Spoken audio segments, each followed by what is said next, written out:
سب تعریفیں اللہ کے لیے ہیں جو اپنے بندوں کی توبہ قبول فرماتا ہے، برائیوں کو معاف کر دیتا ہے، گناہوں سے تجاوز فرماتا ہے، لغزشوں کو بخش دیتا ہے۔ اللہ کے سوا کوئی معبود برحق نہیں، وہ اکیلا ہے، اس کا کوئی شریک نہیں، اسی کے لیے ساری بادشاہت ہے اور اسی کے لیے سب تعریف ہے، اسی کے ہاتھ میں ہر بھلائی ہے اور وہ ہر چیز پر پوری طرح قادر ہے۔ اللہم صلی علی محمد وعلی آل محمد کما صلیت علی ابراہیم وعلی آل ابراہیم انک حمید مجید۔ اللہم بارک علی محمد وعلی آل محمد کما بارکت علی ابراہیم وعلی آل ابراہیم انک حمید مجید۔ قرآن مجید میں اللہ تعالیٰ کا ارشاد ہے، لا یکلف اللہ نفسا الا وسعها لها ما کسبت وعلیہا ما اکتسبت ربنا لا تؤاخذنا ان نسینا او اخطأنا ربنا ولا تحمل علينا اسرا كما حملته على الذين من قبلنا ربنا ولا تحملنا ما لا طاقة لنا به واعف عنا واغفر لنا وارحمنا انت مولانا فانصرنا على القوم الكافرين۔ اللہ کسی نفس کو اس کی وسعت سے بڑھ کر تکلیف نہیں دیتا، یعنی جس پر کوئی بھی تکلیف آتی ہے وہ اتنی ہی آتی ہے جتنی وہ برداشت کر سکتا ہے۔ جو اس نے نیکی کمائی یعنی کسی انسان نے، وہ اسی کے لیے، یعنی اگر ہم اچھا کریں گے تو اس کا فائدہ کس کو ملے گا؟ کسی اور کو، کرنے والے کو۔ اور جو اس نے برائی کمائی، برا کیا، وہ اسی کے ذمے ہے۔ اچھا کریں گے تو اپنے فائدے کے لیے، برا کریں گے تو اپنے ہی سر لیں گے۔ اے ہمارے رب، اگر ہم بھول جائیں یا ہم خطا کر بیٹھے تو ہماری پکڑ نہ کرنا۔ کتنی خوبصورت دعا ہے، کیونکہ ہم انسان ہیں نا، ہم بھول جاتے ہیں، ہم سے غلطیاں ہو جاتی ہیں، پھر ہم غلطی کر کے کس کے پاس جائیں؟ اللہ ہی کے پاس، کیونکہ اللہ تعالیٰ ہی معاف کرنے والا ہے۔ تو یا رب، غلطی ہو جائے تو ہمیں پکڑنا نہیں۔ اے ہمارے رب، ہم پر ایسا بوجھ نہ ڈالنا جیسا تو نے ہم سے پہلے لوگوں پر ڈالا تھا۔ اے ہمارے رب، اور تو ہم سے وہ بوجھ نہ اٹھوا جسے اٹھانے کی ہم میں طاقت نہیں، اور ہم سے درگزر فرما اور ہمیں بخش دے اور ہم پر رحم فرما، تو ہی ہمارا مولا ہے، بس کافر قوم کے مقابلے میں ہماری مدد فرما۔ یہاں پر اللہ سبحانہ وتعالیٰ نے اپنے قانون سزا اور جزا کے بارے میں کچھ قاعدے اور اصول بتا دیے ہیں۔ پہلی بات تو یہ کہ اللہ تعالیٰ بندوں پر ان کی طاقت سے بڑھ کے بوجھ نہیں ڈالتا۔ دوسرا یہ کہ انسان کو وہی ملے گا جو اس نے کمایا ہوگا، خود کیا ہوگا، محنت کی ہوگی۔ ہاں یہ ضرور ہے کہ اگر کسی نے ایک نیک کام کی بنیاد رکھ دی اور اس کے اثرات اس کی موت کے بعد بھی جاری رہے تو وہ نیکی اس کے نامہ اعمال میں جمع ہوتی رہے گی۔ اسی طرح اگر کسی نے کوئی برا کام شروع کیا، برا ٹرینڈ سیٹ کیا اور وہ مر گیا تو اس کے بعد بھی لوگ جتنے اس برائی میں ملوث ہوں گے اس کا گناہ بھی اس کے ساتھ جائے گا۔ جیسے آج کل سوشل میڈیا کا دور ہے نا، تو کچھ لوگ اپنا فیس بک اکاؤنٹ بنا لیتے ہیں اور اس پر بہت فضول قسم کی چیزیں پوسٹ کرتے رہتے ہیں، اور پاس ورڈ انہوں نے بہت چھپا کے رکھا ہوتا ہے۔ پچھلے دنوں میں کسی لڑکے کے بارے میں پڑھ رہی تھی کہ اس نے اسی قسم کی کچھ چیزیں کی ہوئی تھی کہ اچانک اس کی ڈیتھ ہو گئی۔ اب وہ خود فوت ہو چکا ہے، لیکن وہ فحش فلمیں اور ویڈیوز اور چیزیں اس کی فیس بک پر موجود ہیں اور لوگ اس برائی کو دیکھے چلے جا رہے ہیں۔ اب آپ دیکھیے کہ وہ اور نو مور دنیا میں نہیں، کچھ اور پوسٹ نہیں کر رہا، لیکن وہ جو کر چکا ہے، جس کو اس نے بند نہیں کیا تھا، جس پر اس نے توبہ نہیں کی تھی، وہ اس کے اکاؤنٹ میں، اس کے نامہ اعمال کے اکاؤنٹ میں ایڈ ہوتا چلا جا رہا ہے۔ تو اس لیے انسان جو بھی کام دنیا میں کرے سوچ سمجھ کر کرے کہ میرے مرنے کے بعد مجھے کن الفاظ میں یاد کیا جائے گا، ایک اچھے تعمیری کردار کے انسان کے طور پر یا ایک برے انسان کے طور پر۔ کیونکہ مرنے کے بعد انسان کے لیے جو گواہیاں ہوتی ہیں لوگوں کی، مثلا اگر آپ کا اخلاق اچھا ہے، آپ لوگوں کو فائدہ پہنچانے والے ہیں، لوگوں کے کام آنے والے ہیں، تو جس دن آپ دنیا سے جائیں گے اس دن لوگ آپ کے بارے میں کیا کہیں گے بتائیے؟ بہت اچھا انسان تھا، بہت اچھا تھا۔ کوئی ادھر سے آئے گا، اس نے یہ فائدہ مجھے پہنچایا، کوئی ادھر سے آئے گا، وہ روئے گا، وہ کہے گا وہ میرے لیے تو بہت کچھ کرتا تھا، مجھے تو بہت اچھے مشورے دیتا تھا، مجھے تو اس نے فلاں موقع پہ ہیلپ کی۔ یعنی لوگ اس کی اچھائیاں یاد کریں گے۔ اور اگر آپ نے کسی کی زندگی اجیرن کر رکھی ہے، کسی کی لائف میں زہر گھول رکھا ہے، تو مرنے کے بعد لوگ کیا گواہیاں دیں گے؟ شکر ہے گلوں لتھا، وہ پنجابی میں کہتے ہیں نا، شکر ہے جان چھوٹی، شکر ہے اللہ نے سمیٹ لیا اس کو، اور اس کی تکلیفیں یاد کر کے تکلیف محسوس کریں گے. تو یاد رکھیے کہ صرف اتنا ہی کافی نہیں ہے کہ ہم اپنی زندگی میں کچھ اچھا کر لیں تو بس اتنا ہی، یا برا کر لیں تو اتنا ہی رہ جائے گا، وہ ساتھ بھی چلے گا. پھر اسی طرح یہ ہے کہ اگر کسی انسان کی زندگی میں کچھ آزمائشیں ہیں تو ان پر بھی صبر کرنا چاہیے کہ اللہ تعالیٰ کو پتا تھا کہ میں اس کو سہار سکتی، میں اس کو برداشت کر سکتی. اللہ نے مجھ پر میری وسعت سے بڑھ کے بوجھ نہیں ڈالا، اور اللہ تعالیٰ مجھے اس کا بدلہ ضرور دے گا. وہ اس کے ذریعے مجھے پیوریفائی کر رہا ہے. کسی بھی طرح کی سختیاں حق سے، نیکی کے کام سے، اچھی چیزوں سے ہمیں روکے نہیں. اور اللہ کی ایک سنت رہی ہے، ایک طریقہ رہا ہے. وہ کیا کہ جب بھی کوئی اچھا کام کرے گا تو اس کو باتیں سننی پڑے گی، اس کو مشکلات آئیں گی. اور ایسا کیوں ہوتا ہے؟ یہ اس لیے ہوتا ہے تاکہ اس بندے کا کھرا کھوٹا ہونا جانچ لیا جائے. کیونکہ جو شخص سچا ہوگا، جو سچے دل سے اللہ کی طرف آیا ہوگا، وہ لوگوں کی باتوں سے پیچھے نہیں ہٹے گا. کیونکہ وہ لوگوں کی وجہ سے تو نہیں آیا نا کہ لوگ اچھا کہیں گے تو میں اچھا بنوں گا، لوگ اچھا نہیں کہیں گے تو میں پیچھے ہٹ جاؤں گا.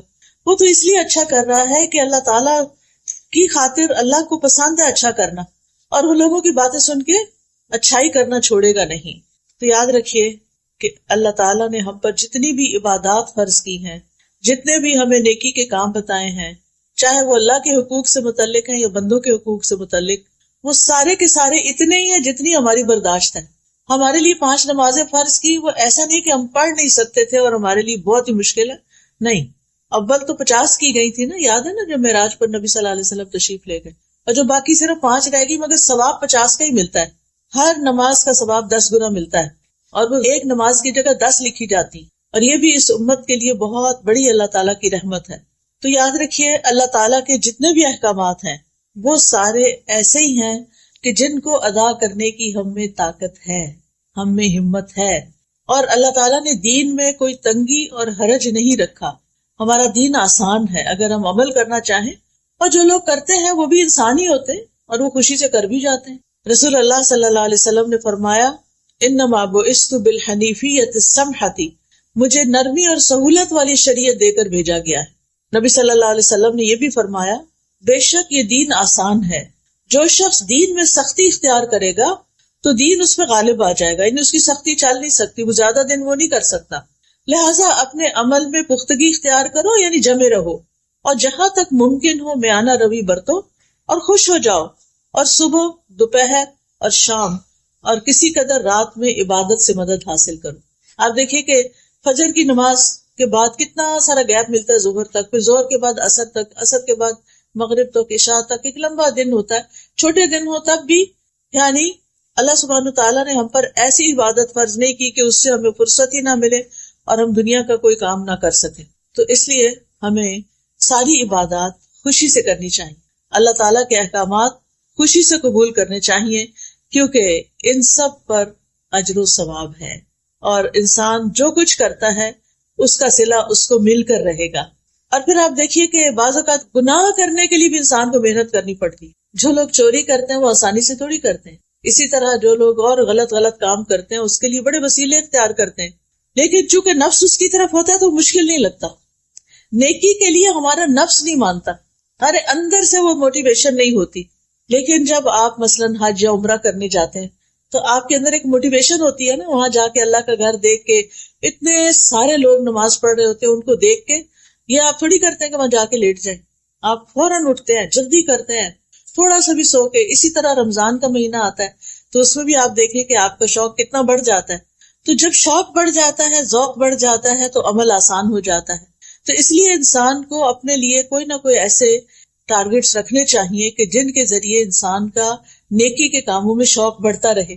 ایسے لیکچرز میں جائیں، مساجد میں جائیں، جمعہ خطبہ اٹینڈ کریں، ایسی مجالس اٹینڈ کریں، ایسے ہاسپٹلز میں جائیں جہاں پر بیماروں کو دیکھ کے آپ کا دل پسیجے. کبھی کبھی قبرستان جائیں اور جا کے دیکھیں کہ اس سے پہلے کے لوگ کہاں پڑے ہیں آج، جن کے عالی شان گھر تھے، جن کے پاس جیولری تھی، کپڑے تھے، سب کچھ تھا، لیکن آج وہ زمین کے اندر ہیں. تو یہ چیزیں انسان کی عبادت میں اس کے لیے موٹیویشن کا سبب بنتی ہیں. تو بہرحال ہمیں یہ یاد رکھنا چاہیے کہ قیامت کے دن کوئی کسی کا بوجھ نہیں اٹھائے گا، کوئی کسی کی نیکی چھین کے نہیں لے جائے گا، اور کوئی اپنی برائی اس پہ ڈال کے نہیں چلا جائے گا. دنیا میں تو ایسا ہوتا ہے نا کہ ہماری چیزیں بعض اوقات دوسرے لوگ نکال لیتے ہیں، چرا لیتے ہیں، لے جاتے ہیں. کبھی گھر کے اندر بھی ہوتے ہیں، سسرال میں بعض سسرالی لوگ ان کی چیزیں استعمال کرنا شروع کر دیتے ہیں. اسی طرح بعض اوقات یہ ہے کہ لوگ اپنے گھر کا کوڑا آپ کے دروازے پہ پھینک دیتے ہیں. یہاں تو خیر نہیں ایسی چیزیں ہوتی، لیکن جہاں ہوتی ہیں سو ہوتی ہیں. تو یہ اللہ تعالیٰ کا ہم پر بہت بڑا احسان ہے کہ اللہ سبحانہ تعالیٰ نے ہم پر ہماری وسعت سے بڑھ کے بوجھ بھی نہیں ڈالا، اور ہماری نیکی کو ہمارے لیے لکھا، اور ہمارے گناہ کو بھی ہمارے لیے، کسی اور پہ نہیں ڈالا، اور کسی کا ہم پہ نہیں ڈالا. پھر ہم دعا کرتے ہیں ربنا لا تؤاخذنا ان نسینا او اخطانا، اللہ تو ہمیں نہ پکڑنا اگر ہم بھول جائیں یا ہم کوئی خطا کر بیٹھے. یہاں پر آپ دیکھیے کہ ہم جب دعا مانگتے ہیں تو ربنا کہتے ہیں. رب کا مطلب کس کس کو آتا ہے؟ رب کون ہوتا ہے؟ خالق، مالک، مدبر، جس نے پیدا کیا، جو ہمارا مالک ہے، اور جو ہمارے ساری چیزوں کی تدبیر کر رہا ہے. ہم نے کیا کھانا ہے، کیا پینا ہے، کہاں رہنا ہے، یہ ہم تو اب ساتھ ساتھ زندگی میں یہ چیزیں ایکسپیرئنس کر رہے ہیں نا، لیکن اللہ تعالیٰ نے یہ سارا کچھ پہلے سے ہی لکھ کے رکھا ہوا تھا. پہلے سے ہی لکھ کے رکھا ہوا تھا سب کچھ. جو چیزیں آج ہمیں مل رہی ہیں اللہ تعالیٰ کو پہلے سے ہی پتا تھا، تو اس نے ہمارے لیے تدبیر کی، اس نے ہمارے لیے وسائل پیدا کیے. تو انسان اپنے اس رب کو پکار رہا ہے کہ اے رب، تو میرا رب ہے، تو نے مجھے پیدا کیا ہے، تو نے مجھے سب کچھ دیا ہے، اب تو مجھے معاف بھی کر دے. تو نے مجھے رزق دیا، تو نے مجھے اولاد دی، تو نے مجھے گھر بار دیا، تو نے مجھے سب کچھ دیا، لیکن میں نے تیرا حق ادا نہیں کیا. میں نے تیرا حق ادا نہیں کیا. تو نے مجھے نعمتیں دی اور میں نے جواب میں تیری ناشکری کی، تیری نافرمانی کی. کتنی دفعہ ایسا ہوتا ہے نا کہ ہم کسی تفریح پہ جاتے ہیں، کچھ پکنک پہ جاتے ہیں، اور وہاں جا کے نماز پڑھنا ہی بھول جاتے ہیں، سیر و تفریح کرتے ہیں، کھاتے پیتے ہیں، انجوائے کرتے ہیں، اور اللہ کو بھول جاتے ہیں. اپنے پیاروں کو تو نہیں بھولا جاتا نا. خوشی کے موقع پر پیارے تو یاد رہتے ہیں. آپ کوئی اچھی چیز کھا رہے ہوں تو آپ کے بچے دور ہوں تو آپ کا کیا دل چاہتا ہے. مائیں اکثر کیا کہتی ہیں، میرے بیٹے کو یہ پلاؤ بڑا پسند تھا، پتہ نہیں بیچارہ پڑھنے گیا ہوا ہے، وہاں کیا کھاتا ہے کیا نہیں کھاتا. تو پیاروں کو یاد رکھتے ہیں نا خوشی کے موقع پر. اسی طرح جب کوئی غم اور دکھ کا وقت ہوتا ہے تو پھر کون یاد آتا ہے؟ اپنے یاد آتے ہیں. کوئی فوت ہو جائے تو سارے بے شک آ جائیں، یعنی آس پاس کے لوگ، لیکن جب کوئی اپنا آتا ہے تو گلے لگ کے روتا ہے انسان. اس کے ساتھ شیئرنگ کچھ اور طرح کی ہوتی ہے. تو اللہ تعالیٰ کے ساتھ بالکل اپنوں والا تعلق ہونا چاہیے. اللہ تعالیٰ کو قریب محسوس کرنا چاہیے، اپنا ہر خوشی اور غم اس کے ساتھ شیئر کرنا چاہیے، اس کی طرف رجوع کرنا چاہیے. نعمتیں ملنے پر شکر ادا کرنا چاہیے، تکلیف آنے پر اس سے صبر مانگنا چاہیے اور دعا کرنی چاہیے. اور یہاں پر انسان کیا کہتا ہے، ربنا لا تؤاخذنا ان نسینا. نسینا کا لفظ ہے نا نسیان سے. نسیان کہتے ہیں کسی معلوم چیز سے غافل ہو جانا، اس کو بھول جانا. چابی رکھ کے کہیں بھول گئے، پتا ہے کہ چابی میری ہے، کون سی ہے، کیسی ہے، لیکن پتا نہیں چل رہا کہاں رکھ دی ہے. یعنی ایک چیز جس کو انسان جانتا ہو پھر وہ اس کے دماغ سے غائب ہو جائے، تو اس کو ہم بھول جانے کا نام دیتے ہیں. اور خطا جو ہے وہ نافرمانی کرنا ہوتا ہے، مخالفت کرنا. ارادہ نہ بھی ہو تو انسان اس کے اپوزٹ کر جاتا ہے جو اللہ تعالیٰ نے اس کو کرنے کے لیے کہا ہوتا ہے. اسی طرح کسی حکم سے جاہل ہونا، پتہ ہی نہیں کہ وہ کیا کرنا ہے. کیا ہم میں سے ہر ایک کو پورے دین کا پتہ ہے؟ ہم سب کچھ تو نہیں جانتے نا، لیکن ہماری زندگی میں ایسی سچویشنز آتی ہیں کہ ہمیں کرنا کچھ اور چاہیے، ہم کچھ اور کر بیٹھتے ہیں، ہے نا ایسا؟ تو یہ بھی خطا ہوتی ہے. کبھی آپ ڈرائیونگ کرتے ہوئے راستہ بھولے اور آگے جا کے آپ نے کہا یہ تو میرا روز کا راستہ، پتہ نہیں مجھے ہو کیا گیا، میں نے ایگزٹ مس کر دیا. ہوتا ہے نا؟ جان بوجھ کے کیا ہوتا ہے؟ نہیں. کیوں؟ باتوں میں لگ جاتے ہیں. جب ڈرائیور باتوں میں لگ جاتا ہے تو اکثر راستہ بھول جاتا ہے. یعنی وہ اپنے مقصد سے غافل ہوا، ایک لمحے کے لیے غافل ہوا اور میلوں دور جا پڑا. یہ انسانوں کے ساتھ ہمارا معاملہ ہے، یعنی دنیا میں رہتے ہوئے. تو دین کے معاملے میں بھی ہمارا کچھ ایسا ہی رویہ ہوتا ہے. ہم لوگوں کی باتوں میں آ جاتے ہیں اور اللہ کا حکم بھول جاتے ہیں. ہم کوئی اچھا کام کرنے جا رہے ہوتے ہیں کہ لوگ کہتے ہیں لو یہ تم فلاں کام کرنے، کہیں چیریٹی میں دے رہے ہوتے ہیں نا، تو کہتے تو ان کو دینے کی نہیں ضرورت، ان کے پاس بہت فنڈز ہیں. ٹھیک ہے. مسجد جا رہے ہوتے ہیں تو کہتے کیا ضرورت ہے مسجد جانے کی، عورتوں کی نماز گھر میں ہونی چاہیے. ٹھیک ہے. اس ملک میں تو پھر کہیں بھی اسلام کا نام نہیں ہے. اگر عورت اور بچے مسجد نہیں جائیں گے تو اسلامی ماحول کہاں سے ملے گا؟ تو بہر میرا کہنے کا مطلب یہ ہے کہ انسان جب جانتے بوجھتے ہوئے بھول کا شکار ہو جاتا ہے تو اس سے غلطی ہو جاتی ہے. اب غلطی ہو گئی، چاہے بھول کے ہوئی چاہے غفلت سے ہوئی، غلطی تو غلطی ہے نا. اب جب آپ نے ایسا کر لیا تو اس کے بعد کوئی ریگریٹس ہوتے ہیں کیا؟ ایگزٹ مس کرنے پر کوئی ریگریٹ ہوتا ہے؟ دل چاہتا ہے گھر ہی نہ جاؤ، آپ ادھر ہی بیٹھ جاؤ، کیا کر لیا، اتنے منٹ میں پہلے ہی لیٹ ہو رہی تھی اور لیٹ ہو گئے. سارے پیچھے سے بولنا شروع کر دیتے ہیں جو گاڑی میں بیٹھے ہوتے ہیں، بجائے اس کے کہ تسلی دی اچھا کوئی بات نہیں.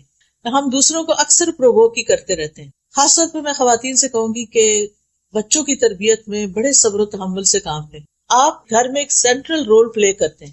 آپ کے اوپر آپ کے ہسبینڈ ہیں، ہسبینڈ کے اوپر ان کا باس ہے، آپ کے نیچے آپ کے بچے ہیں اور بچوں کے بھی لیولز ہیں. ایک بچہ، پھر اس سے چھوٹا بیٹا ہے، پھر بیٹے سے چھوٹی بیٹی ہے، بیٹی سے چھوٹا پھر بیٹا ہے. آپ کہاں کھڑے ہیں؟ بیچ میں کھڑے ہیں نا. اگر آپ اسٹرانگ ہوں گے، آپ کے ریئیکشنز اچھے ہوں گے تو گھر کا ماحول بڑا خوبصورت ہوگا. اب ہوتا کیا ہے، باس نے کیا کیا، میاں کو، آپ کے ہسبینڈ کو کچھ کہہ دیا، اس کو چڑھ گیا غصہ. کیا وہ باس کے آگے بول سکتا ہے؟ نہیں، کیونکہ نوکری چلی جائے گی اگر بولا تو وہاں تو نہیں بولنا. اب وہ ادھر تو چپ رہا، جب گھر آیا اور کھانا کھانے لگا اور کھانے میں تھوڑا سا نمک تیز تھا، کیا ہوگا؟ غصہ کس پہ نکلے گا؟ بیوی پہ. اب بیوی کو غصہ آیا ہوا ہے، اب وہ میاں کے آگے بول نہیں رہی کہ میں صبر کر رہی. ٹھیک ہے کہ ابھی آئے ہیں، تھکے ہوئے آئے ہیں، اب اگر میں نے بولنا شروع کیا کہ میں سارا دن یہ اور یہ کرتی رہی ہوں، اگر تھوڑا سا نمک زیادہ ہو تو کیا ہوا؟ کیونکہ شوہر نے بھی اوور ریئیکٹ کیا. بات اتنی بڑی نہیں تھی، تھوڑا بہت اونچ نیچ تو ہو ہی جاتی، اور کئی دفعہ ایسا ہوا تو کچھ بھی نہیں کہا. آج چونکہ پیچھے سے غصہ لے کے آئے تھے لہٰذا کہیں تو نکالنا تھا. یاد رکھیے، یعنی ہماری ہیومن نیچر یہ ہے کہ ہم جب غصہ کرتے ہیں تو وہ اندر بھر کے رکھتے ہیں، اس کو ختم نہیں کرتے، اسے جانے نہیں دیتے، ریلیز نہیں کرتے. اب کھانے کی میز پہ ماں بھی بیٹھ گئی، بچے بھی بیٹھ گئے. اچھا، بچوں کی عادت یہ ہوتی ہے کہ کھانا کھاتے ہوئے وہ کیا کرتے ہیں، کبھی ہاتھ پاؤں ہلاتے ہیں، کبھی ٹانگیں ہلاتے ہیں، کبھی ایسے میز پہ لیٹ جاتے ہیں، کبھی کچھ کرتے ہیں. اچھا، ماں نے پانی کا گلاس بھر کے رکھا ہوا تھا سائڈ پر، تو بچے نے ایسے ہی کھیل کھیل میں ہاتھ مارا، وہ نیچے جا گرا.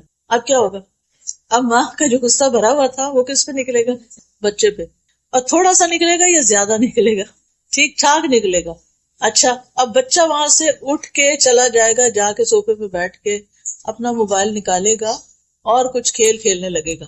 اتنے میں جو چھوٹی بہن تھی وہ کسی چیز سے کھیل رہی تھی، وہ لگا آ کے اس بچے کو. اب وہ بچہ کیا کرے گا؟ اب بچہ غصہ اتارے گا، دونوں کی فائٹنگ شروع ہو گئی. اچھا، اب وہ جو چھوٹی تھی جس کو پڑی بھائی سے، اب اس کے دل میں غصہ ہے ابھی بھی، وہ جا کے اپنا بھالو اٹھاتی ہے اور اس کو پٹک پٹک کے مارتی ہے اس کو. یہ ہوتا ہے گھروں میں، ٹھیک ہے نا. لیکن اگر ہم جو بیچ میں ہے نا، بیچ میں ماں، آپ کہیں گے ساری باتیں ماں کو سناتی ہیں، سب کچھ ماں ہی کرے، میں ہی سب پیسوں، میرے اوپر ہی سارا کام ہے، میں ہی سارا برداشت کروں، میں ہی نہیں. اللہ نے آپ کو یہ مقام دیا ہے، اللہ نے آپ کو ممتا دی ہے، محبت دی ہے. آپ شوہر یا ساس کی باتوں سے غصے میں آ کے اپنے بچوں کی تربیت خراب نہ کریں. بچے صرف آپ کے لیکچر نہیں سنتے، بچے سی سی ٹی وی کیمرہ جو ہوتا ہے نا، اس کی طرح باریک آنکھ سے ہر کچھ دیکھ رہے ہوتے، کھیل رہے ہوتے ہیں، کان ان کے سارے آپ کی طرف ہوتے ہیں. ماما کس سے باتیں کر رہی ہیں، کیا باتیں کر رہی ہیں. اگر وہ آپ کا موڈ آپ دیکھتے ہیں تو پریشان ہو جاتے ہیں، اگر آپ اوور ایکسائٹیڈ ہیں تو ضرور کمنٹ کریں گے. اچھا، پھر کیا ہوتا ہے، جو آپ کر رہے ہوتے ہیں نا وہ بھی وہی کرنا شروع کر دیتے ہیں، اور فار لائف ان کے اندر وہ عادتیں آ جاتی. تو یہ سلسلہ ختم نہیں ہوتا. ہونا کیا چاہیے کہ پہلے شخص سے جو غلطی ہوئی ہے نا، جو باس سے غلطی ہوئی، اگر وہ اللہ سے ڈرتا ہے تو اس کو اللہ سے بھی معافی مانگنی چاہیے، اور جس پہ زیادتی کی اس سے بھی معافی مانگنی چاہیے. کیا جو ہم سے چھوٹا ہو اس سے سوری نہیں کرنا چاہیے؟ کرنا چاہیے. اگر آپ باس ہیں اور آپ نے چھوٹے پہ زیادتی کر لی اور آپ کو ریئلائز ہو گیا، آپ کا ضمیر بول اٹھا ہے کہ میں نے زیادتی کی ہے، تو پھر کیا کرنا چاہیے؟ سوری کر لیں.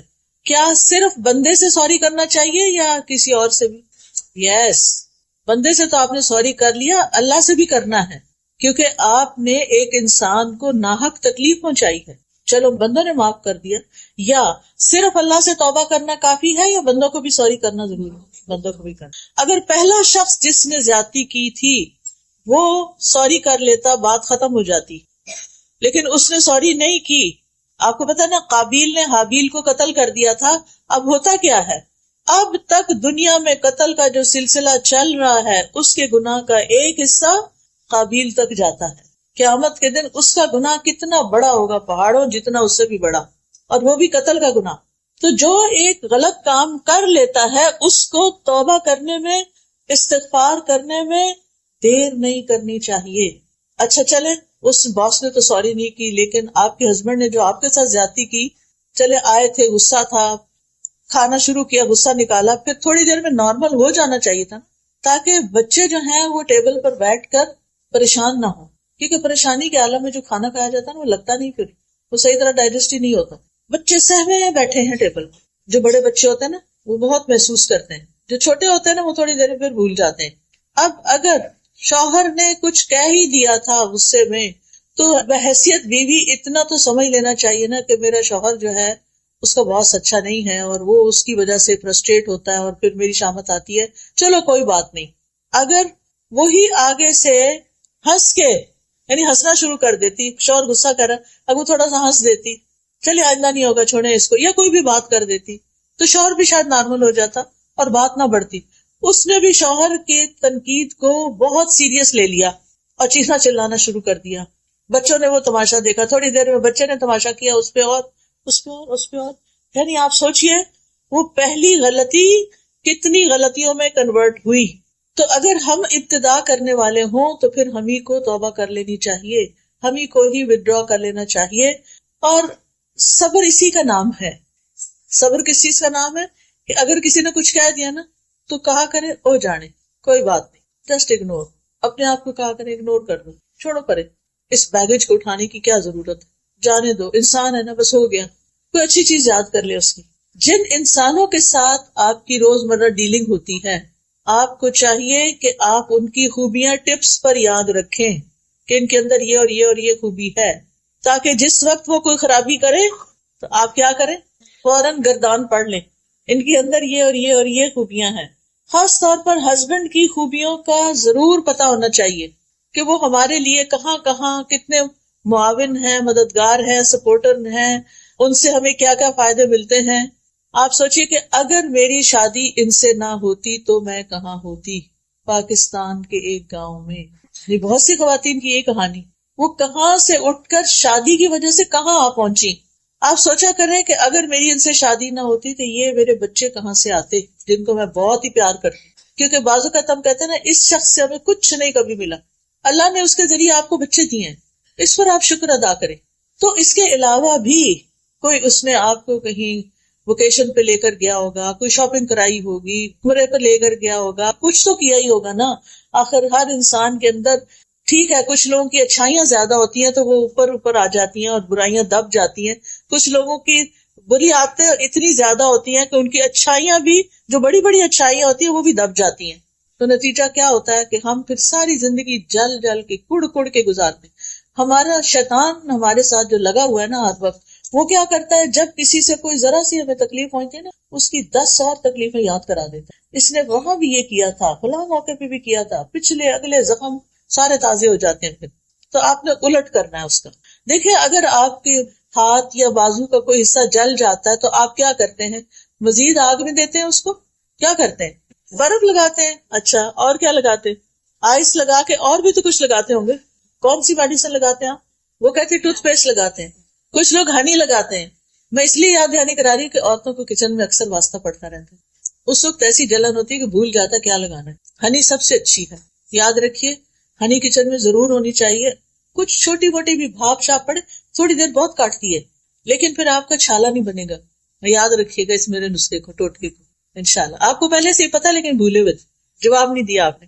اچھا جناب، تو میرا کہنے کا مطلب یہ ہے کہ جب کوئی ہمارے ساتھ برا کرے تو اس کی اچھائیاں فوراً یاد کر لیں، ہنی لگا لیں. ہنی بھی میٹھی ہوتی ہے نا، اس کی مٹھاس یاد کر لیں، ٹھیک ہے. تو جلن کم ہو جائے گی، تھوڑی دیر اور زیادہ ہوگی لیکن پھر کم ہو جائے گی. چھالے نہیں پڑیں گے، پھر زخم نہیں بنیں گے، پھر نشان نہیں پڑیں گے جلنے کے. تیز ہونا جلن زیادہ ہو جائے تو نشان بھی پڑ جاتے ہیں نا، وہ جاتے نہیں. تو ہم نے ایسے ہی جل جل کے نشان اپنے اندر بڑے پکے کیے ہوئے. تو یاد رکھیے کہ غلطی، بھول چوک ہم سب کی زندگی میں ہے. نبی صلی اللہ علیہ وسلم نے فرمایا بے شک اللہ نے میری امت سے غلطی، بھول اور جس چیز پر لوگوں کو مجبور کر دیا جائے اس سے درگزر فرمایا. تو اللہ تعالیٰ معاف کرنے والے، ہمیں بھی لوگوں کو معاف کر دینا چاہیے. مثلاً روزے کی حالت میں اگر آپ نے بھول کر کچھ کھا لیا تو کیا ہوا، روزہ ٹوٹ گیا؟ نہیں روزہ نہیں ٹوٹا، یہ نہیں کہ اور کھانے بیٹھ سے کہ اب تو روزہ ٹوٹ گیا اب تو چلو تھوڑا سا اور کھا لو، ایسا نہیں کرنا، بلکہ اندر بھی نہیں لے جانا، یاد آ گیا تو باہر نکال دیں، ٹھیک ہے. لیکن ایک بات یاد رکھیے، ارادتاً کیے ہوئے گناہوں پہ پکڑ ہوتی ہے جو جان بوجھ کے انسان کرتا ہے. قرآن مجید میں آتا ہے وَلَيْسَ عَلَيْكُمْ جُنَاحٌ فِي مَا أَخْطَأْتُمْ بِهِ وَلَكِنْ مَا تَعَمَّدَتْ قُلُوبُكُمْ، اور تم پر اس میں کوئی گناہ نہیں جس میں تم نے خطا کی، اور لیکن جو تمہارے دلوں نے ارادے سے کیا اس پر پکڑ.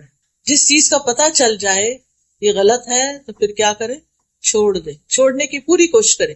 نہ چھٹ رہی ہو وہ برائی، اللہ سے خوب دعائیں شروع کر دے، اللہ میں اپنی اس بری عادت سے بہت تنگ ہوں، میں یہ غلط کام نہیں کرنا چاہتی لیکن I can't help my self, بار بار میں اس میں جا پھسلتی ہوں، گر جاتی ہوں. مثلاً اگر آپ کو سیل فون پر کوئی بری چیز دیکھنے کی عادت پڑ گئی ہے، آپ کا وقت بھی ضائع ہوتا ہے، آپ کی نگاہیں بھی خراب ہوتی ہیں، تو آپ اس سے چھٹکارا چاہتے ہیں، پھر اللہ کی مدد لیں، استغفار کریں، توبہ کریں اور اس ایپ کو ڈیلیٹ کر دیں، ٹھیک ہے، اور اس کے قریب نہ جائیں. لا تقرب الزنا، آنکھوں کا بھی زنا ہوتا ہے نا، جب انسان فحش چیزیں دیکھتا ہے، قرآن مجید میں آتا ہے ولا تقرب الزنا، زنا کے پاس بھی نہیں جانا. تو بہرحال ہم سے غلطیاں ہوتی ہیں، اللہ کے حق میں بھی ہوتی ہیں اور بندوں کے حق میں بھی ہوتی ہیں، اور پھر وہ غلطیاں بوجھ بن جاتی ہیں ہمارے اوپر. تو ہمیں دعا کرنی چاہیے ربنا ولا تحمل علینا اصرا کما حملته علی الذین من قبلنا، اللہ ہم پہ وہ بوجھ نہ ڈال جو ہم سے پہلے لوگوں پہ ڈالے. یعنی دین کے معاملے میں ہم پر وہ ذمہ داریاں نہ آئیں جو ہم اٹھا نہ سکیں، یا ہم کوئی ایسا عہد نہ کسی سے کریں جس پہ قائم نہ ہو سکیں. اللہ ایسا گناہ نہ کر بیٹھے جس کی توبہ نہیں، کیونکہ شرک کی توبہ نہیں ہے نا. تو یہ نہیں کہ آپ کہیں کہ میں تو بھول گئی تھی، نہیں، شرک کسی حال میں معاف نہیں. تو اس کے بارے میں بھی دل میں رکھے کہ اللہ ہم سے شرک نہ ہو، یا یہ کہ ہمارے اوپر کوئی ایسے کام نہ آئے کہ جس کو ہم نبھا نہ سکیں، ایسی بیماری نہ آئے کہ ہم اٹھنے بیٹھنے کے قابل ہی نہ رہیں. اللہ سے دعا کرنی چاہیے کہ اللہ تعالیٰ برے بڑھاپے سے اور بدترین بیماریوں سے ہمیں بچا کے رکھنا. اب دیکھیے کہ جو بزرگ، ابھی میں گاڑی میں انٹر ہو ہی رہی تھی کہ ایک فون آ گیا، ایک آنٹی ہے کافی بزرگ، بیچاری اکیلی رہتی تھی، کہتی ہوں فجر کی نماز کے لیے اٹھی ہوں اور گر گئی ہوں، ریبس ٹوٹ گئی ہیں اور پتہ نہیں کیا کیا ہو گیا ہے، ہل بھی نہیں سکتی، ہاسپٹل میں پڑی ہوئی ہیں. ایسی دل کو تکلیف ہوئی، کہتی میری برتھ ڈے تھی اس دن اور میں اٹھی تھی کہ آج میں نے اتنا صدقہ کرنا ہے، آج میں نے یہ کرنا ہے، لیکن میرے ساتھ دیکھیں کیا ہو گیا. تو میرے لیے دعا کریں، آپ بھی دعا کریں اللہ تعالیٰ ان کو صحت دے اور ان کی تکلیف دور کرے. اب آپ سوچیں کہ جس شخص کی ریبز ٹوٹ جائے اس کے لیے تو سانس لینا بھی دور ہے. تو اللہ ہمیں کسی ایسی تکلیف میں نہ ڈالنا، ایسی مشکل میں نہ ڈالنا کہ ہم دوسروں پہ بوجھ بن جائیں. ربنا ولا تحملنا ما لا طاقت لنا به، اللہ ہم سے وہ بوجھ نہ اٹھوا جس کے اٹھانے کی ہمیں طاقت ہی نہیں. یعنی ایسے کاموں کی ذمہ داری ہم پہ نہ آئے جو ہم نبھا نہ سکیں. بعض اوقات ایسا ہوتا ہے کہ انسان کی زندگی میں ایسے حادثات ہو جاتے ہیں کہ انسان کو مجبوراً وہ ذمہ داریاں لینی پڑ جاتی ہیں. میری خالہ اللہ تعالیٰ ان پر اپنی رحمت نازل کرے، ان کے اپنے 11 بچے تھے. جو سب سے بڑا بچہ تھا اس کی اور کار ایکسیڈنٹ میں ڈیتھ ہو گئی، اس کی اور اس کی بیوی دونوں کی. 4 بچے چھوٹے چھوٹے پیچھے تھے، وہ بچ گئے.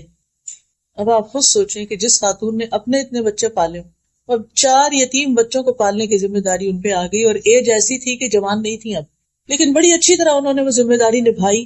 لیکن ان کو دیکھ دیکھ کے رحم آتا تھا کہ کیسی آزمائش میں آ پڑی.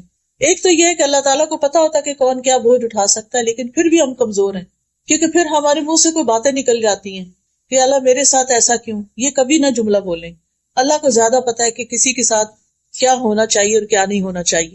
تو شرعی احکامات میں بھی اور تقدیر کے حالات میں بھی اللہ سے آسانی مانگنی چاہیے کہ اللہ تعالیٰ ہماری تقدیر میں کوئی ایسی چیز نہ ہو جس سے ہماری زندگی دوبر ہو جائے، اور ہمیں ایسی مشقت میں نہ ڈالنا جو ہم اٹھا نہ سکیں. واعف عنا واغفر لنا وارحمنا، کتنی خوبصورت دعا ہے. اللہ ہم سے درگزر فرما، جو فرائض ادا کرنے میں ہم سے کوئی کوتاہی ہوئی ہے یا اللہ تو اس کو معاف کر دے، ہمیں بخش دے، ہم سے درگزر کر اور ہم پر مہربانی کر.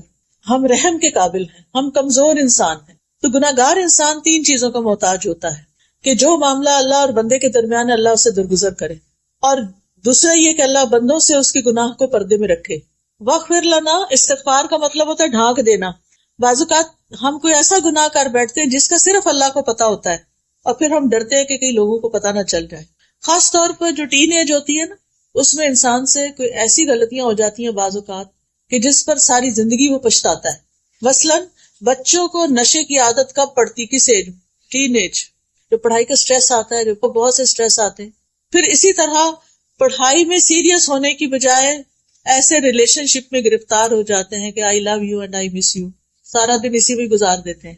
اب جب نکلتے ہیں نا ٹین ایج سے باہر، 20s میں آتے ہیں اور حقائق سامنے آتے ہیں کہ پڑھا نہیں تو اب ہوگا کیا، اور نشے میں پڑ گئے تو اب کیا ہوگا، تو پھر اس وقت انسان سخت پریشان ہو. یہ دعا اپنے بچوں کو بھی سکھا دیں، چھوٹے چھوٹے بچوں کو بھی. تو گناہگار انسان 3 چیزوں کا محتاج ہوتا ہے کہ اللہ میرے سے جو گناہ ہو گیا، جو اس کا صرف تجھے پتا ہے، تو اس کو معاف کر دے، بندوں سے میرے گناہ کو ڈھانپ دے، اور تیسرا یہ کہ آئندہ کے لیے مجھ پہ رحم کر اور مجھے دوبارہ اس گناہ کے قریب نہ جانے دے، مجھے بچا لے. اور پھر آپ دیکھیے کہ کبھی انسان کے گناہ دل میں ہوتے ہیں، بدگمانیوں وغیرہ کی شکل میں، کبھی زبان میں ہوتے ہیں، کبھی جسم سے کر رہا ہوتا ہے.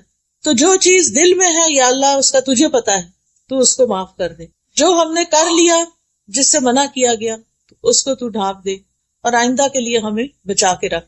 اور پہلے بخشش مانگی، گناہوں کو ڈھانپنا مانگا اور پھر رحم مانگا، کیونکہ پہلے وہ خانہ خالی ہو نا، صاف ہو، تو پھر رحمت آئے گی.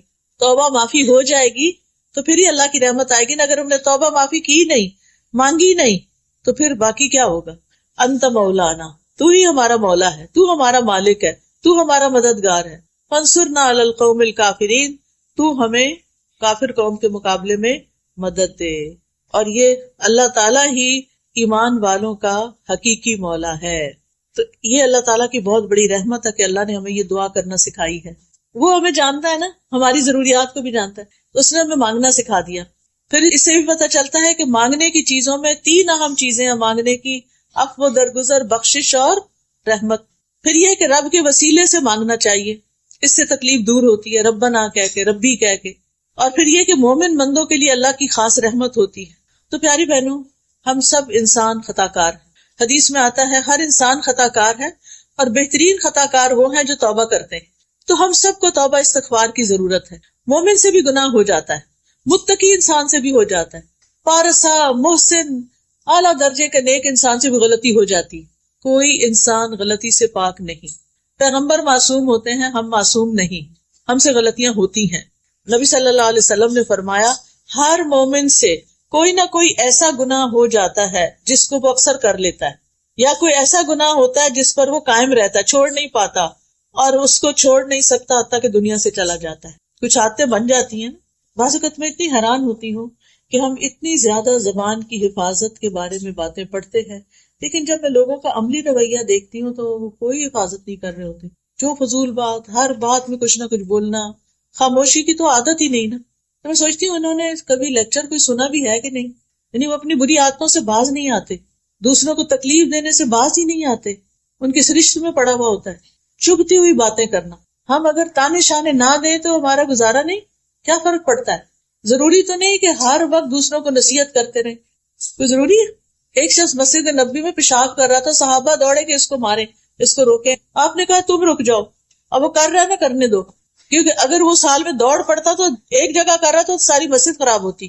تو بعض اوقات اتنی سی بات ہوتی ہے، چھوٹی سی، اور ہماری بد اخلاقی اس برائی کو بہت بڑا بنا دیتی ہے اور اس کے اثرات دور دور تک چلے جاتے ہیں. تھوڑا سا ٹنگ کو کنٹرول کر لیں. ہر چیز میں کمنٹ نہیں دیا کریں، ہر چیز میں اظہار خیال نہ کیا کریں، ہر چیز میں اپنی رائے دینے نہ بیٹھ جایا کریں. آپ اپنے آپ کو کیا سمجھتے ہیں؟ مجھے تو کبھی یہ سمجھ نہیں آتا کہ ہم کیا سمجھتے ہیں کہ ہم کون ہیں. ہم عالم ہیں، ہم مفتی ہیں، ہم مربی، ہم کون ہیں؟ ہم تو ایک عام انسان ہیں. ہمیں حق نہیں پہنچتا کہ ہم ہر وقت ٹوکا ٹوکی کرتے رہیں. کئی بزرگوں نے گھر میں لوگوں کی زندگی حرام کی ہوئی ہوتی ہے، معذرت کے ساتھ. ان کے اپنے بچے ان کو چھوڑ کے بھاگنے کے لیے تیار ہوتے ہیں کہ کس دن ہماری کہیں اور جاب ہو اور ہم موو آؤٹ کریں. تو یہ سب کچھ کیا ہے؟ یہ ہمارے رویے ہیں کہ لوگ ہمارے ساتھ کمفرٹیبل نہیں ہوتے، لوگ ہمارے ساتھ رہنا نہیں چاہتے، کیونکہ ہم لوگوں کو اپنے رویوں سے بیزار کر دیتے ہیں. تو حدیث میں آتا ہے من سمت نجا، جو خاموش رہا، چپ رہا، اس نے نجات پائی. بعض اوقات کوئی دنیا کے کسی حصے کی طرف کی بات کر رہا ہوتا ہے، فلاں ملک میں یہ ہو گیا، اب ہم نے کوئی کمنٹ کرنا ہوتا ہے. انہوں نے کیا ہوگا نا کچھ خرابی، آ گیا نا ان پہ عذاب. بھائی کس نے آپ کو بتایا؟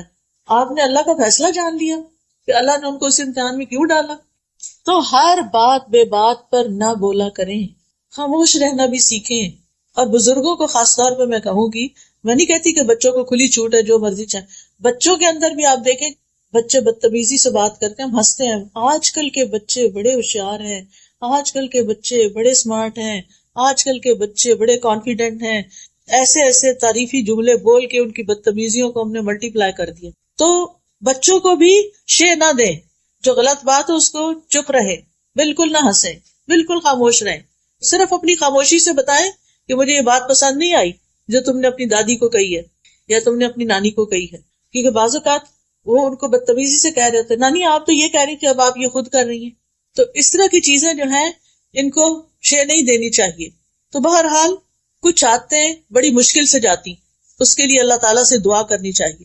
نبی صلی اللہ علیہ وسلم نے فرمایا مومن کو اس حال میں پیدا کیا گیا ہے کہ وہ فتنوں میں گرنے والا، توبہ کرنے والا اور بھولنے والا ہوتا ہے. یعنی باتوں کو بھلا دیتا ہے جو غلط قسم کے لوگوں کے رویے ہوتے ہیں. جب اسے نصیحت کی جاتی ہے تو وہ واعظ اور نصیحت قبول کرتا ہے، یعنی مان جاتا ہے بات کو، ریزسٹ نہیں کرتا. پھر یہ یاد رکھیے کہ غلط کام، غلط باتیں، زبان کی غلطیاں یہ جہنم میں لے جانے کا سبب بنتی ہیں. گناہ ذلت کا سبب بنتے ہیں. صغیرہ گناہ بھی، چھوٹے چھوٹے گناہ بھی بندے کو ہلاک کر دیتے ہیں. گناہوں کا ایک بوجھ ہوتا ہے جو قیامت کے دن لوگ اپنی پیٹھ پہ اٹھائے ہوئے ہوں گے. اس لیے ہمیشہ گناہوں سے معافی مانگتے رہنا چاہیے، کیونکہ جو گناہ کرنے کے بعد توبہ کرے گا اللہ تعالیٰ اس کو بخش دے گا، کیونکہ اللہ تعالیٰ غفور الرحیم ہے، بڑا بخشنے والا ہے. وہ دن اور رات توبہ قبول کرتا ہے. انبیاء بھی استغفار کرتے تھے. یہ بتائیے کہ نبی صلی اللہ علیہ وسلم دن میں کتنی بار استغفار کرتے تھے؟ 70 سے 100 بار. ٹھیک ہے، کیا ہم بھی کچھ دفعہ استغفار کرتے ہیں؟ ہم میں سے ہر بہن کو کم از کم 100 دفعہ یہ تسبیح ضرور پڑھنی چاہیے، استغفر اللہ و اتوب الیہ، استغفر اللہ و اتوب الیہ. ایک تسبیح لازماً ہر روز کیا کریں. کیوں؟ اس لیے کہ اگر نبی صلی اللہ علیہ وسلم جو معصوم تھے وہ 100 دفعہ استغفار کرتے تھے تو ہمیں نہیں کرنی چاہیے. ابراہیم علیہ السلام نے کیا دعا کی تھی؟ والذی اطمع ان یغفر لی خطیئتی یوم الدین، وہ ذات جس سے میں توقع رکھتا ہوں کہ قیامت کے دن وہ میری خطائیں معاف کر دے گا. موسیٰ علیہ السلام نے کیا کہا تھا؟ کسی یاد ہے موسیٰ علیہ السلام کی توبہ کی دعا جب ان سے وہ ایک شخص قتل ہو گیا تھا غلطی سے؟ رب انی ظلمت نفسی فاغفر لی فغفر له انہ هو الغفور الرحیم. یونس علیہ السلام نے کون سی دعا کی تھی؟ شابش. داؤد علیہ السلام نے رب اوزعنی ان اشکر نعمتک التی، اور پھر وظن داؤد انما فتنہ فاستغفر ربہ، استغفار کیا تھا انہوں نے. نوح علیہ السلام نے اپنی قوم سے کہا تھا کہ لوگوں استغفار کرو، اللہ بڑا معاف کرنے والا ہے، آسمان سے وہ بارشیں برسائے گا، تمہیں مال اور بیٹے دے گا اور تمہارے لیے نہریں جاری کر دے گا. یہ استغفار کے فائدے ہیں. معافی مانگنے سے یہ کچھ ملتا ہے. آپ کی زندگی میں کسی بھی چیز کی کمی ہے نا، کوئی بھی آپ کا پرابلم ہے، آپ استغفار شروع کر دیں، اللہ تعالیٰ اس مسئلے کو حل کر دیں. گناہوں سے توبہ کریں. تمام لوگوں کو استغفار کا حکم ہے، اور ایمان والوں کی تو خاص صفت ہے وبالاسحار هم یستغفرون، کہ وہ سحری کے وقت استغفار کرتے ہیں. اور جو اللہ سے معافی کی امید رکھتا ہے اللہ تعالیٰ اس کو معاف کر دیتا ہے. اور بخشش مانگنے والے کے لیے اللہ کا وعدہ ہے کہ جب تک بندہ معافی مانگتا رہے گا اللہ تعالیٰ بھی اس کو معاف کرتا رہے گا. ہر بار گناہ کرنے پر سچی توبہ کرتے رہنا چاہیے، شرمندگی سے معافی مانگتے جانا چاہیے، اور جو استغفار کرے گا اللہ تعالیٰ اس کی بخشش فرما دے گا.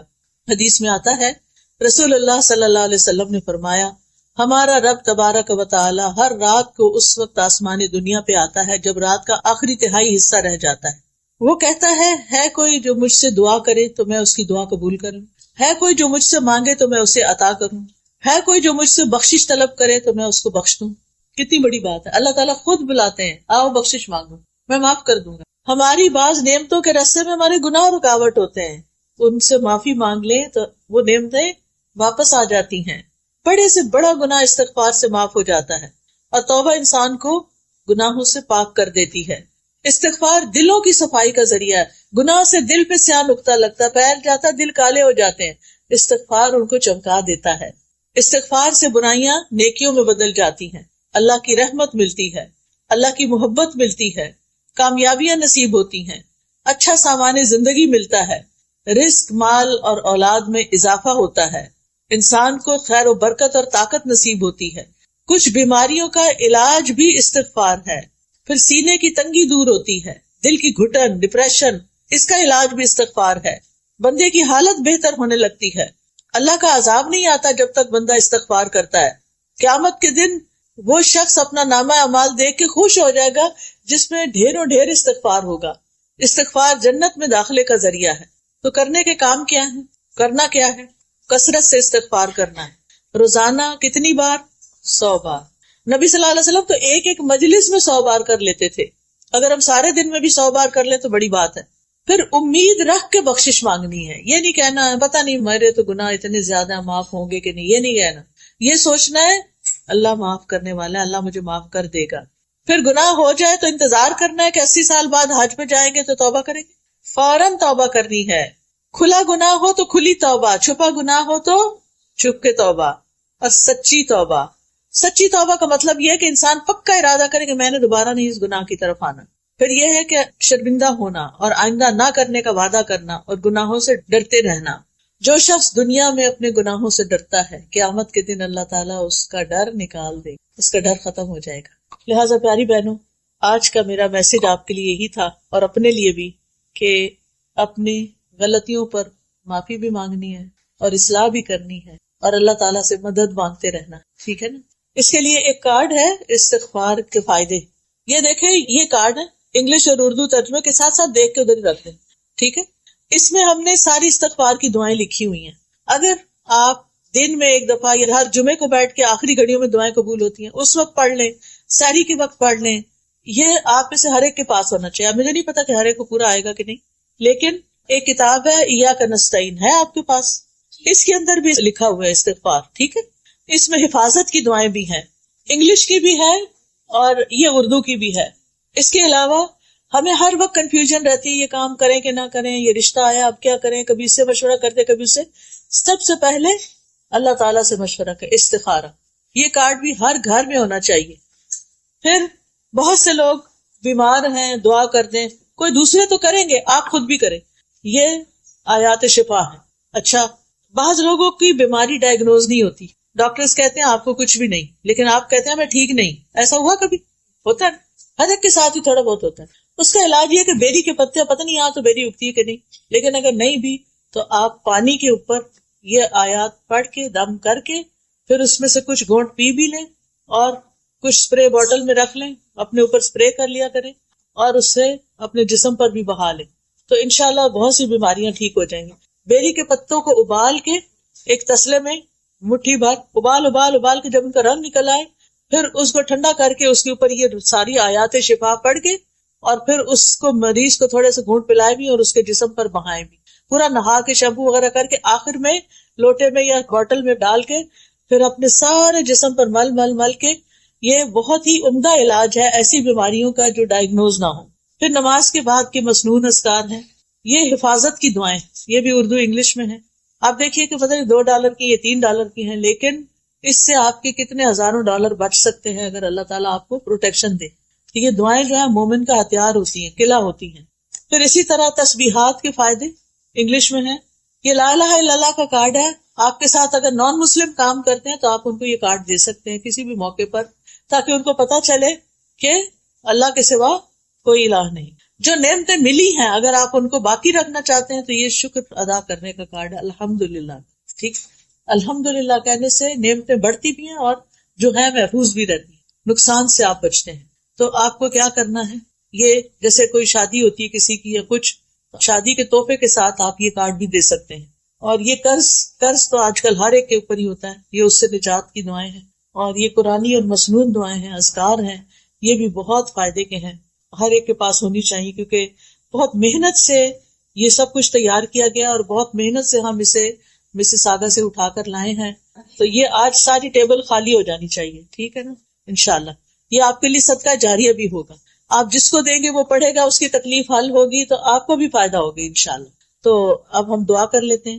سبحان اللہ والحمد للہ ولا الہ الا اللہ واللہ اکبر ولا حول ولا قوة الا باللہ العلی العظیم. اللہم صلی علی محمد وعلی آل محمد کما صلیت علی ابراہیم وعلی آل ابراہیم انک حمید مجید.